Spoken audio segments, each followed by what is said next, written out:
Muito boa noite. Que Jesus nos ilumine, permitindo, nessa noite, que façamos excelentes reflexões em torno do nosso tema, Vitória do Amor. Antes, porém, eu gostaria de transmitir meus agradecimentos pelo sempre gentil convite da SODEC para conduzir essas nossas cogitações, as nossas reflexões dessa noite. Reforçando, será muito bom para todos nós, juntos, extrairmos aquilo que for mais cabível para as nossas necessidades espirituais. O tema amor é um tema muito conversado, muito ativo e participante de todas as dimensões de relacionamento humano. O tema amor está presente na filosofia, na sociologia, está presente na psicologia, dentro das artes do entretenimento, ou seja, em todos os lugares de convivência humana. Porém, apesar disso, não há uma única, definitiva, concreta, objetiva definição do que seja realmente amor. Porém, dentro de uma visão generalista, dentro do senso comum, podemos dizer que amor significa um sentimento que faz com que uma determinada pessoa queira o bem de uma outra pessoa. É uma visão generalista que cabe em muitas situações. Se nós nos aprofundarmos um pouco, caminhando para a psicologia, aí nós temos uma definição mais complexa. E aí poderíamos dizer o seguinte, sob o enfoque da psicologia. Amor é, de fato, um sentimento intenso que envolve diversas relações de afeição e cuidado com o outro. Como vimos, há bastante diferença entre as definições. E, mais uma vez, nós descobrimos que não tem uma única, concreta e objetiva definição a respeito do que significa amor. Numa das tentativas de procurar entender melhor esse sentimento, essa condição especial existente em todos nós, há uma obra chamada Arte de Amar. Nessa obra, e aqui me refiro a ela, que foi publicada em 1956 por um psicólogo, um escritor alemão, Erich Fromm, que desencarnou em 1980, já com 79 anos. A obra A Arte de Amar foi traduzida para mais de 30 idiomas, é considerada um best-seller e tem o cuidado, a obra, a atenção de tocar nesse tema, a respeito das várias definições, por que isso acontece em relação ao amor. Eu gostaria, para as nossas reflexões de hoje, de levantar 3 pontos que são muito bem abordados na obra citada. Vamos ao primeiro ponto. Primeiro ponto, por que não há uma definição clara e objetiva a respeito do amor? E o primeiro ponto é o seguinte, é uma pergunta. Nós, aqui presentes, quem está nos acompanhando via web, preferimos amar ou sermos amados? Não precisa responder agora. Mas vamos pensar. Enquanto estamos pensando, é provável que a maioria, se pudesse agora transmitir o seu pensamento, diria, eu prefiro ser amado ou ser amada. Amar dá muito trabalho. Tem que cuidar, tem que ter afeição, tem que ter dedicação. Em linhas gerais, é o sentimento que majoritariamente todos nós sentimos. E é fácil perceber isso por causa de uma pergunta. A pergunta é a seguinte, nós não gostamos de sermos amados ou não gostamos de não ter ninguém para amar? É uma outra questão. A maioria de nós exige ser amado. E se puder amar o outro, tudo bem, mas o que a gente quer é que o outro não deixe de nos amar, de dar atenção, cuidado, carinho, atender nossos interesses, os nossos caprichos e tudo mais que desejarmos. Em linhas gerais, é isso. Então isso dificulta muito estabelecermos o que é o amor de verdade. O segundo ponto, também igualmente importante, é uma escolha. E a escolha é a seguinte: se nós formos direcionar o nosso sentimento de amor para uma pessoa, vamos direcionar para quem atende os nossos caprichos, atende os nossos interesses, atende os nossos desejos, ou para quem nos dá trabalho? Via de regra também, nós direcionamos o nosso sentimento de amor para quem retribui e muito bem retribuído. É o que acontece normalmente, se pudermos escolher, evidentemente. Então, esse outro aspecto dificulta, e aqui estamos enfatizando, definirmos claramente o que é o amor, porque ele é algo muito pessoal. E até aqui, todos nós percebemos que é uma dose de pessoalismo, de egoísmo, onde eu procuro verificar a minha condição para que eu possa direcionar esse sentimento nobre, que é o amor. Mas há uma terceira consideração constante na obra citada, a arte de amar. E essa terceira questão refere-se a uma confusão. Que confusão é essa? É que nós temos dificuldade de estabelecer claramente o que é amor e o que é paixão. É uma dificuldade que nós temos.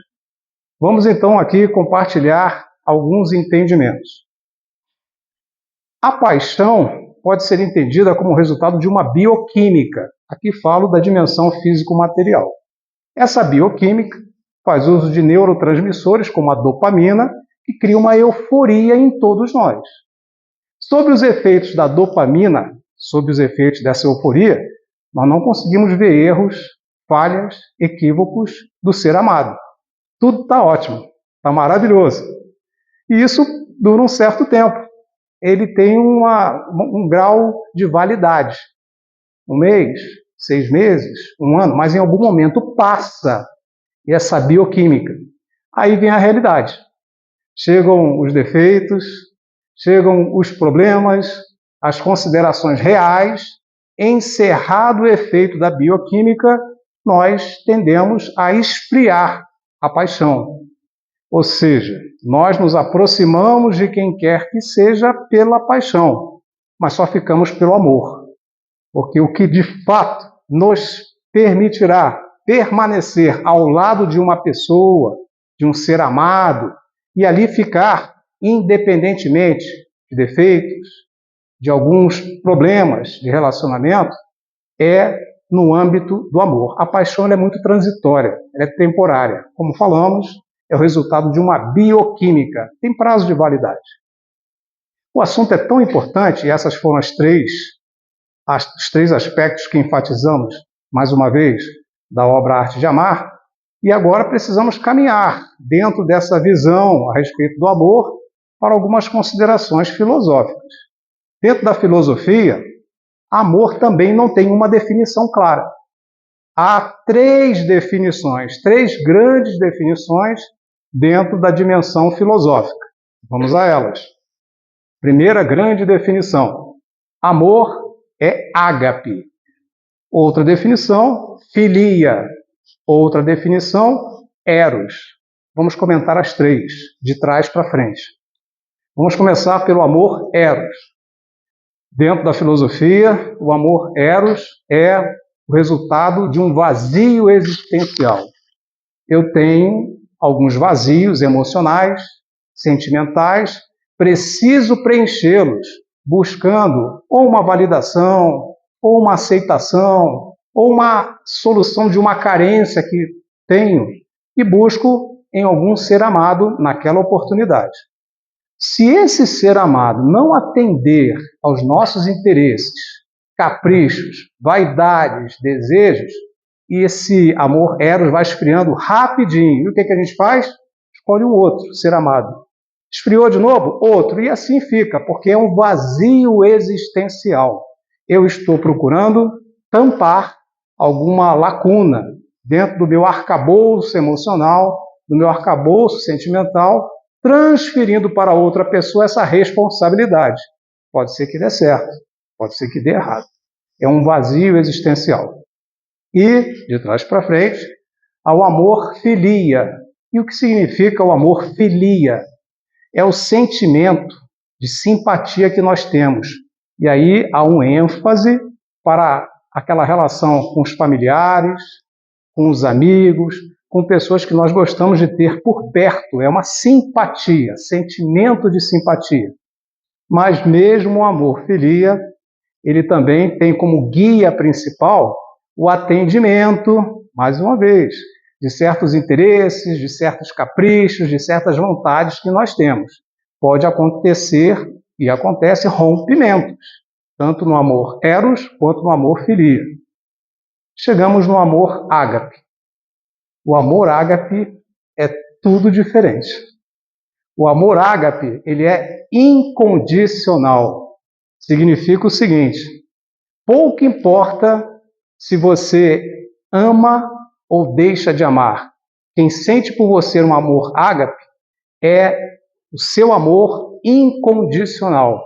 Se você der algum retorno em termos de atenção, se não der, ou seja, pouco importa se você é grato ou se você é ingrato. O amor ágape é incondicional. Ele não apresenta nem oferece condições para poder ocorrer. Vamos exemplificar. Estamos agora em Mateus capítulo 22. Nessa oportunidade, um doutor da lei se aproxima do Cristo e faz a seguinte pergunta a Jesus: Mestre, qual o maior mandamento da lei? De fato, a pergunta é relevante. Sabe por quê? Porque a lei judaica ela é composta pelos 5 primeiros livros do Antigo Testamento. Vai de a Gênese até Deuteronômio. E há 613 mandamentos na lei, que é a Torá. 613 mandamentos. Então a pergunta faz sentido. Qual é o maior ou principal mandamento da lei? São 613. E o Cristo respondeu: Amarás o Senhor teu Deus de todo o teu conhecimento e de toda a tua alma. Este é o primeiro e o maior mandamento. E eis o segundo, que é semelhante ao primeiro: amarás o teu próximo como a ti mesmo. Toda a lei e todos os profetas estão contidos nessas duas leis. Então, como vimos, este exemplo, em Mateus capítulo 22, é o exemplo de amor ágape, onde nós não somos a prioridade mais. A prioridade é o outro. A prioridade é direcionada a um ente querido. Ele é a prioridade das nossas cogitações, das nossas emoções, do nosso sentimento. Por isso, o amor ágape é difícil de ser visto. As famílias que o têm são famílias muito felizes.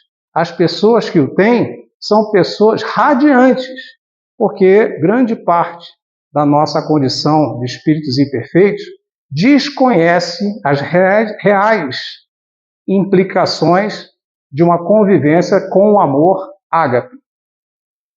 Também é preciso destacar, em função do que nós acabamos de abordar, da resposta que o Cristo transmitiu ao doutor da lei, que no Evangelho segundo o Espiritismo, capítulo 11, amar ao próximo como a si mesmo, no item 4, nós temos a seguinte observação sobre o amor ágape. E a observação é a seguinte: amar o próximo como a si mesmo, fazendo a ele o que nós queríamos que ele nos fizesse, é a maior expressão de caridade que nós podemos apresentar. Resume todas as obrigações que nós temos em relação ao nosso próximo. Como vimos, essa orientação está no Evangelho segundo o Espiritismo. Estamos falando de algo grandioso, de algo maior do que nós mesmos, de uma condição que um dia atingiremos. Alguns de nós, provavelmente, já está a passos largos nesse sentido. Mas a grande maioria não está ainda dentro do cenário do amor ágape.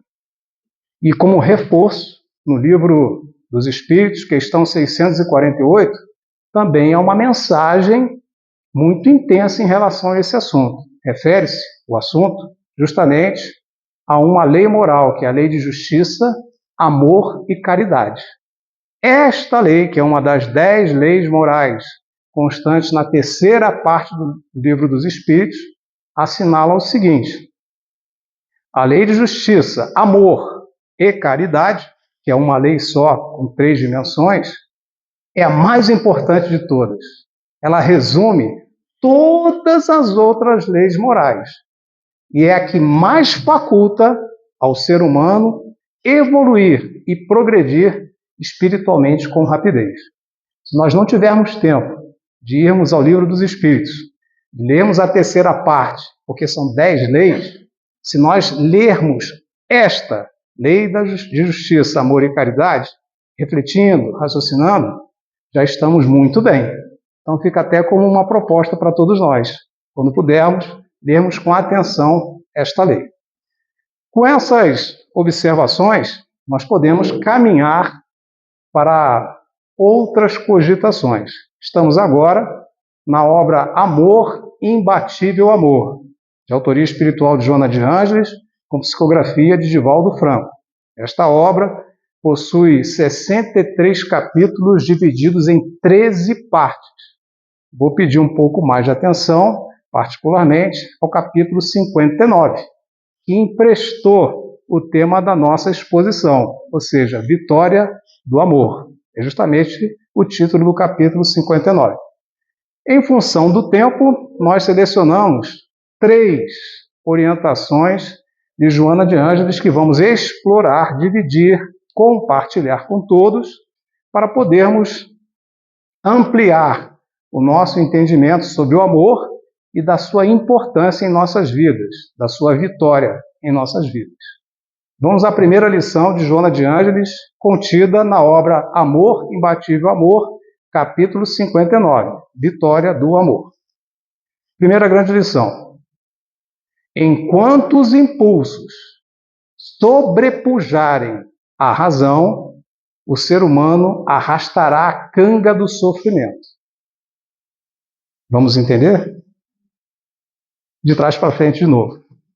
Canga do sofrimento. Canga é um artefato de madeira, vamos lembrar, né? Colocado sobre a cabeça do boi e é utilizado para arar a terra. Então, de fato, é uma cena de sofrimento, é uma cena difícil. E Joana de Ângeles nos pede para lembrarmos disso. Enquanto os impulsos sobrepujarem a razão, o ser humano, todos nós, arrastaremos a canga do sofrimento.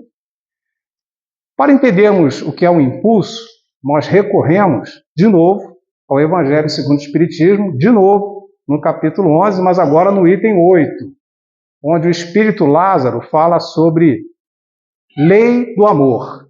Lá, Lázaro, Espírito, nos explica que o nosso desenvolvimento, a nossa evolução emocional aconteceu em 3 fases, que não são separadas, mas foram mais destacadas. A primeira fase foi uma fase que todos nós vivemos, e algumas pessoas precisam estar atentas para não ficar vivendo só essa fase, que é a fase dos instintos, onde há os impulsos. Os impulsos estão relacionados aos instintos. Depois, numa segunda fase, nós temos as sensações. Depois, numa terceira fase, os sentimentos. Instintos, sensações, sentimentos. Quem for estudar os instintos, é bom ir até a obra A Gênese, no capítulo 3. E ao fazê-lo, vai descobrir que os instintos são uma face oculta que todos nós temos, onde há, nessa face oculta, justamente diversos impulsos, que são ações involuntárias e espontâneas, que garantem a nossa conservação e a nossa sobrevivência. Elas são necessárias. Por exemplo, quando botamos a mão sobre uma chama, o que acontece? Há, naquela oportunidade, o impulso de afastar a mão, porque tudo vai nos conduzir a um ferimento, se mantivermos a mão sobre a chama de uma vela. Em dado momento, nós sentimos fome, que é outra ação espontânea. A fome indica, você precisa se alimentar. E aí é necessário que façamos o consumo de algum alimento para evitar um mal maior. Ou seja, Os instintos, os impulsos, nesse momento, são úteis e são adequados. O problema é o excesso. De novo, né? O excesso é sempre um problema. Porque na própria obra A Gênese, quando ela nos apresenta os instintos, os impulsos, ela deixa bem claro.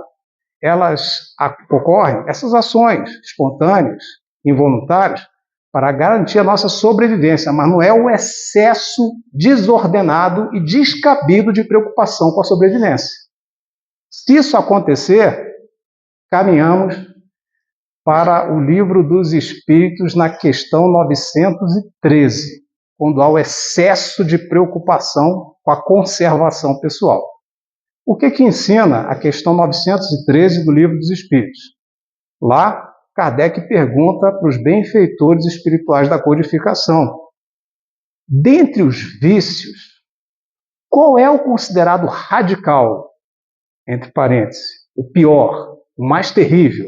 Nós temos que ter receios. E a espiritualidade respondeu, primeiro com um puxão de orelha. Já o dissemos várias vezes qual é o pior dos vícios. É o egoísmo. Dele deriva todo o mal. Procurai a fundo estudar todos os vícios e encontrareis o egoísmo. Observamos? Então, o excesso de zelo, de cuidado excessivo, desproporcional com a nossa condição de sobrevivência, nos leva a pensar que nós somos a única coisa boa do mundo. Ninguém mais importa. E eu farei tudo para garantir a minha existência nas melhores condições possíveis. De maneira, então, que se o instinto, os impulsos não forem controlados, nós vamos viver como há 3.000 anos atrás, em função dos instintos e dos impulsos desordenados. Esse é o primeiro ponto. E uma boa história ilustra, né? Então vamos a uma boa história para ilustrar como é ruim termos os impulsos direcionando as nossas vidas. 4 grandes amigos resolveram fazer um planejamento para poder procurarem ouro. E conseguiram, com muito esforço, muita dedicação, os 4 juntos, irem até um determinado local, cavaram, pesquisaram e encontraram o tal do ouro. Ficaram muito felizes, muito contentes. Em dado momento, surgiu a fome. Aí um deles falou: pessoal, encontramos o ouro, nosso trabalho está recompensado, eu vou comprar comida e volto aqui para a gente poder comemorar ainda mais e decidir o que vamos fazer com tanto ouro que encontramos. Os 3, que eram 4 amigos, falaram: tudo bem, pode ir. Ele foi. Os 3 que ficaram começaram a cogitar: para que dividir por 4? Vamos dividir só por 3? Quando ele chegar, vamos ter que matá-lo. Aos outros 3, tudo bem, em vez de dividir para cada um, né, para 4, vamos só dividir por 3. Quando o amigo com a comida chegou, o que eles fizeram? Mataram o amigo deles. A amizade esfriou por causa do egoísmo. E eles, então, lamentavelmente, mataram um amigo e falaram: não, mas ele foi comprar comida, agora vamos comer a comida. Comeram a comida. E morreram, porque a comida estava envenenada. Ou seja, o egoísmo é uma conta, é uma soma que dá zero. Porque se todo mundo for egoísta, não sobra para ninguém.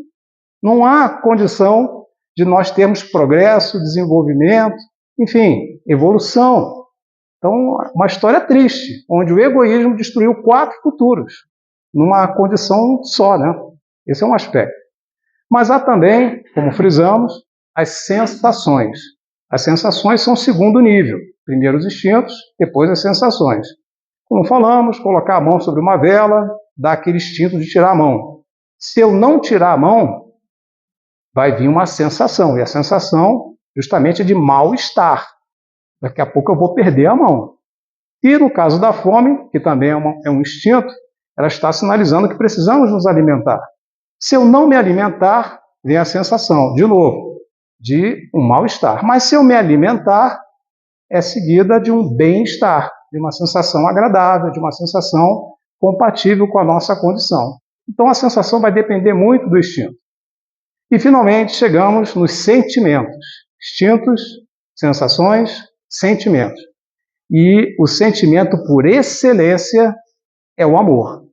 E a espiritualidade nos informa que o amor, diferente dos instintos, são necessários, mas precisam ser controlados, diferente das sensações, necessárias, mas precisam ser controladas, o amor é instruído e depurado. Precisamos explicar melhor, né? Instruído e depurado. Vamos então a mais um exemplo, mais uma historinha curta, pequena. Vamos imaginar, lamentavelmente falando, que haja uma família passando difíceis problemas, inclusive com a alimentação. E há crianças, há adultos. Aí o pai e a mãe, vendo o filho chorar, começa a ninar o filho, e aí, como não tem comida para todos, ele, o pai, a mãe, pelo livre-arbítrio, abre mão da comida e entrega para o filho que está chorando. Ele não foi obrigado a fazer isso, ele está fazendo de livre e espontânea vontade. Além do livre-arbítrio, ele demonstra, espiritualmente falando, alguns valores, como, por exemplo, naquela oportunidade que ele está cedendo a comida, ele está abrindo mão de algo que poderia beneficiar. Então, ele entrega de forma solidária, através da renúncia, da resignação, o alimento para o ser amado, que é o seu filho. E não só isso. Ali também tem um componente de razão, de racionalidade, porque ele sabe que se o filho ficar sem estar alimentado, ele poderá ter graves e difíceis problemas. Nos casos mais dramáticos, vir até a óbito. Então, ser instruído e depurado significa conviver com livre-arbítrio, com valores espirituais e com a racionalidade. De forma, então, que o amor é instruído e depurado. Ou seja, quem ama, cumpre o seu dever. Quem ama, faz o que tem que fazer. Quem ama, não abandona o posto. Quem ama, fica realizando o que deve, por mais complexa que seja a situação, que ela não abandona o ser amado sob hipótese nenhuma, nem por vaidade, nem por egoísmo, nem por orgulho, nem por nenhuma outra razão. O amor, portanto, é instruído e depurado, é elevado, nos alavanca para regiões espirituais mais significativas. Esse é o primeiro ponto da obra Amor Imbatível Amor, capítulo 59. Temos o segundo ponto, segunda orientação de Joana de Ângeles. E a segunda orientação é a seguinte: a marcha da evolução é repleta, eivada de escolhas. Gostaríamos, para exemplificar o significado dessa orientação de Joana de Ângeles, de recorrer a uma obra chamada A Vida Escreve, de Hilário Silva, com psicografia de Chico Xavier e Valdo Vieira. Lá nós encontramos, no capítulo 20, O Merecimento, a seguinte história que ilustra justamente o título que acabamos de destacar. De uma forma geral, a história da evolução, ela é lenta. A marcha da evolução é lenta, mas cheia de escolhas. Vamos à história que ilustra. O nosso personagem era um trabalhador de uma oficina.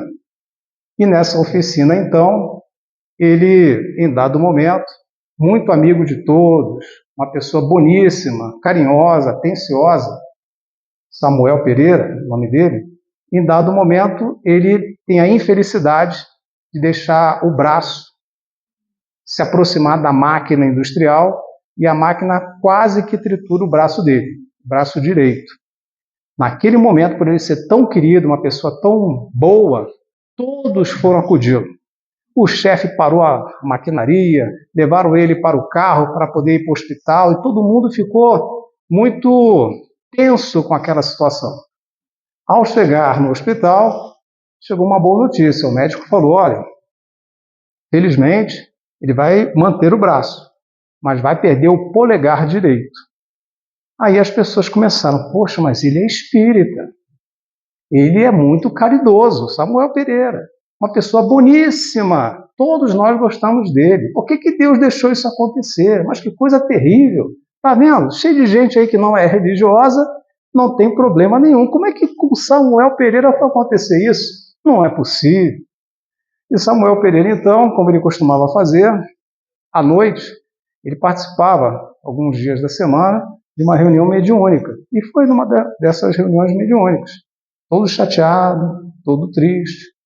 E lá, então, a reunião transcorreu com um socorro a vários espíritos sofredores. Em dado momento, o mentor do grupo mediúnico resolveu, por meio da psicografia de um dos médiuns, expressar uma comunicação. E a comunicação era a seguinte: Samuel, meu amigo, é importante você tirar essa tristeza do seu coração. Preciso lembrá-lo que há 80 anos atrás, você era um poderoso senhor de um engenho aqui no litoral do Brasil. E há 80 anos atrás, porque você deu uma ordem para um escravo e ele não pôde cumprir porque estava doente, você, com as suas próprias mãos, colocou o braço dele no moinho de cana-de-açúcar e triturou o braço do escravo. Aquilo ficou gravado na sua inconsciência. E quando você desencarnou, Samuel, você passava dia e noite sonhando essa mistura terrível do que você fez com cana-de-açúcar. E pediu para reencarnar perdendo o seu braço principal, para tirar essa culpa, esse remorso e essa dor do coração que você mesmo criou. Porém, você resolveu quitar a sua dívida com amor e fez isso sendo uma pessoa melhor, sendo um bom marido, um bom pai, um bom amigo. Dessa maneira, você quitou a sua dívida com a justiça divina, ou amenizou, porque ele perdeu o polegar, sempre em função daquilo de bom que você fez.